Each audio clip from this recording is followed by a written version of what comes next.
Qəpiklər yığıldıqca manat yaratdığı kimi, kitab oxuduqda bilik yaranır. Kitablar qocaldıqda ən yaxşı dost, cavanlıqda ən yaxşı rəhbərdir.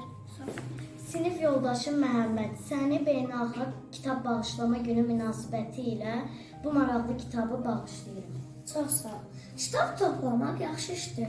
Onları oxumaq isə daha faydalıdır.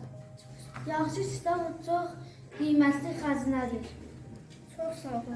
Əziz parta yoldaşım Cəfər, 14 fevral beynəlxalq kitab bağışlama gününü təbrik edirəm. Çox sağ ol. Əziz parta yoldaşım Yusif, sənin beynəlxalq kitab günün mübarək. Çox sağ ol. Kitab ruhun qidasıdır. Çox sağ ol.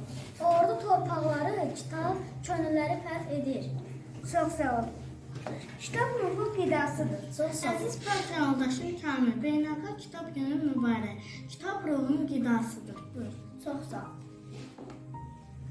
Kitablar qocalıqda ən yaxşı dost, cavanlıqda ən yaxşı rəhbərdir. Çox sağ ol. Təbiətin kitabı riyaziyyat dilindədir.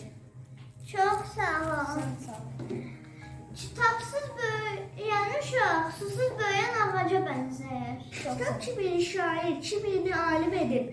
Sənin müəllimini kitab müəllimi edib. Sağ ol. Hər kitab günü mübarək. Çox sağ ol. Kitabı yandırmaqdan daha biz kitabı oxumamaqdır. Çox sağ ol. Biliklərimizi artırmaq üçün çoxlu kitab oxuyaq. Hər kəsə çoxlu kitab oxumağı arzu edirəm. Dostum, kitab ruhun qidasıdır. Beynəlxalq kitab bağışlama günü mübarək olsun. Dünyanı sirli kitablarla zəncirləşdir. Çox sağ ol. Beynəlxalq kitab günü mübarək. Kitab elmin açarıdır. Çox sağ ol.